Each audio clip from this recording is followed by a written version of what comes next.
This is Roger with Wheel Kinetics in Tucson, Arizona. We're selling this Escape. It is a 2015 Ford Escape. It's a 2-liter turbo. They have a 1.6 liter and a 2 liter. This is a 2-liter turbo. Front wheel drive SE is the trim level. It has 100,121 actual miles on it. It was a Jim Click Kia trade-in. And we brought it in here, we inspected it. The only thing we could find wrong with it, we're not going to deal with it, is that when you use the remote to open up the rear hatch, you have to use your hand to push it down. So the motor that's inside that shock or strut needs to be replaced. It's not worth, I think it's like $400. It's totally not worth that. That just becomes part of the price of the vehicle, and we'd rather just keep it a beautiful little car that's a little more affordable than $400, you know?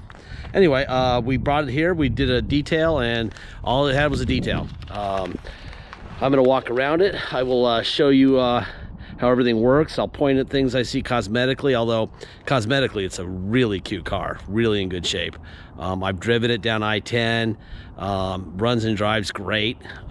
This is a really cool car. In fact, I would like my daughter to be in it instead of the Liberty that she's in right now. This would be a great car for her, but it's too late. She made her choice, so here we are. Anyway, we'll start over here.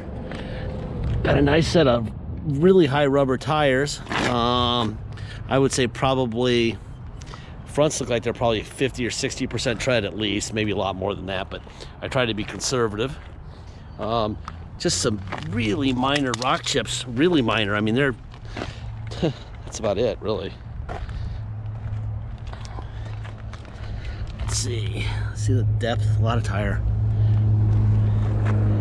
Anyway, my job in these videos is not to sell the vehicle. It's to make sure that whoever buys it knows exactly what we know, and that there are no secrets. If there's something wrong that we know about, we're going to tell you. There's plenty of people out there in the world who will be happy with exactly what this car really is without any BS. So that's what we do, okay? We make sure that you know what you're buying. Rear tire is about the same as the front. So if there's something wrong, we're going to tell you. Now, as I said, so you got the little remote here. Hit that twice and it'll go up just fine, which is actually the more important function if you think about it. You got all your stuff in your hands, you hit that. But when you hit this, it beeps and it won't pull down. That means that the motor, I think there's a motor inside this strut, like a worm gear, isn't happy anymore.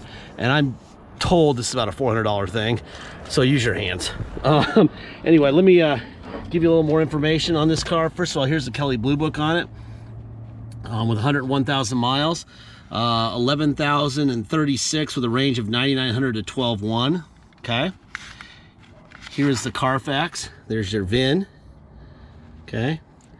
It's in excellent condition.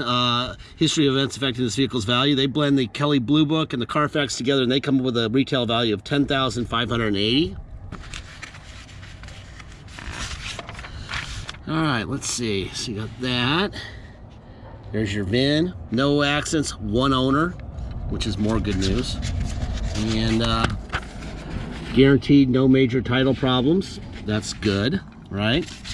And really just kind of boring. Nothing going on here at all. Obviously it was well maintained, the previous owner. Here's some mats. There's a driver mat. It's got a little hole in it where the heel laid forever. This reminds me of a vehicle that was probably a salesman's vehicle, because it's just, I mean, it runs too good. It's too straight. It was not in too many parking lots. These are, I mean, I don't know this for sure, but these are probably just a lot of highway driving, and that's about it. There's no way a car looks like this. It spent all those miles, 100,000 miles in bumper to bumper mall traffic. There's just no way. They don't look like this when they do that. There's your tire here. All right, let me fire this guy up here. Shoot, did I put my, there are the keys. Thought I put them somewhere else, which is good that I didn't. I thought I put them in the hatch, but I did not. Anyway, here's your key. All right. Let me close this door real quick so you can see a little bit better. 100,140 miles on it. The last 20 miles are by me on I-10. All right, now let me hop out real quick and we'll walk around. We'll go under the hood real quick also. so you know what's going on under there. Now, as I recall, the hood release is over here. Aha. And since I'm one-handed here, I don't need the hood prop because I couldn't do it anyway. So you got your EcoBoost motor, right?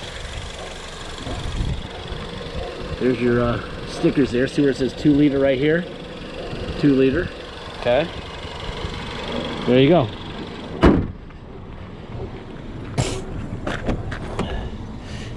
I mean, this is actually a 2 liter, and this car has a lot of motor. This is the same motor they put in the 4-cylinder EcoBoost Explorers, which are twice the size of this car. So it's kind of cool.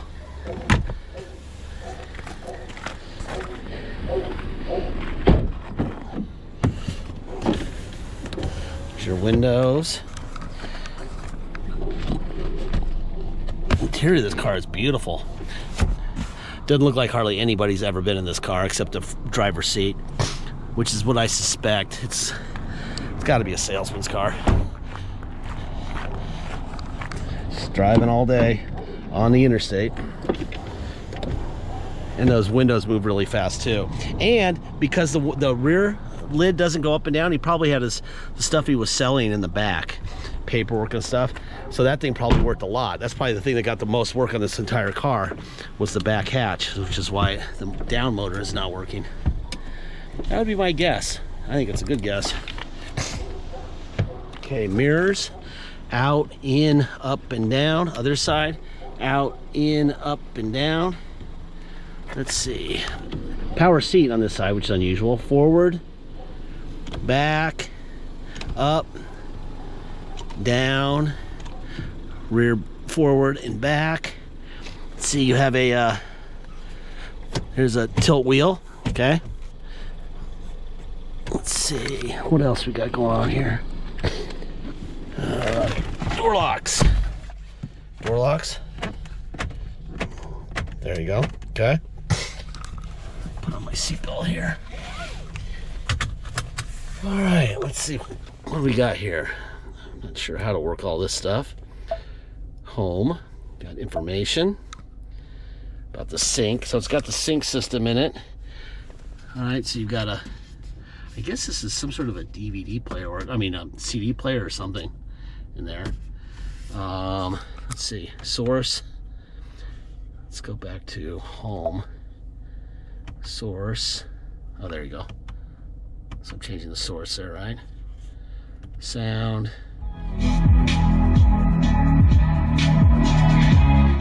Got all that stuff. That's for you guys to mess with. Let me see if I can. Oh, let's turn the AC on. Here's the AC. Temperature down here, right? All right. This is, by the way, will open the back deck too, but then I have to get out and close it. There's your fan up, fan down, right? Don't need that. Here's all your ports right here. I see 2 USB ports and an audio port too in there. What else we got? We've got all this stuff. This is the controls here, right? Boom. This. Information. Systems check. Keys, blah, blah, blah. Settings. Driver assist. Traction control. There you go. Lighting. Headlight, lamp delay, all that stuff. Just basic stuff. All right, let's see what else we got going on here. Windshield wipers. Let's see what else we got. Lights. Oh, I see. There's a turn signal. Boom, boom, boom. Headlights. That's on and off. See the light going on. All right, just like that. Okay. What else we got? I think that's about it. Let's go for a ride. All right, if you come to Tucson to drive this vehicle home, you'll pay the following. You'll pay your state tax rate, whatever that is, plus our city tax of 2.7% and a $250 dock fee. If you pay by wire and ship this car out of state, all you're gonna pay is agreed upon price and that's it. There'll be no tax, no dock fee, nothing. Once we receive full payment, we'll fill out the title with your name, your company's name and address. We will sign it off to you, scan it in your online file, and mail it to you. We even scan in the envelope we mail it in, okay? You'll have the vehicle shipped to you. The title will already be in your mailbox when your shipper shows up with the Escape, and you'll just go to Motor Vehicles and get plates. It's very simple, okay? If you need help with shipping, let me know at the beginning of the transaction. I can help you. I can do it for you. We can give you phone numbers to call so you can do it yourself, or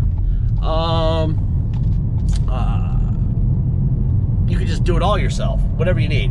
But obviously you want your car quickly, so if you're out of state, you're paying by wire and shipping, and you need help, ask for help and we'll help you, okay? What else? Deposit's $500. Once there's a deposit, we have a deal. Until then, it's for sale. So get your $500 deposit in.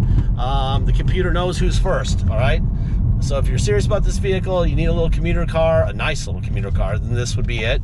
And you'll be good to go once you get your deposit in. If you don't have a deposit in, you might get beat, okay? Last part of every video, I say the same thing, and I have for 14 years and thousands of vehicles.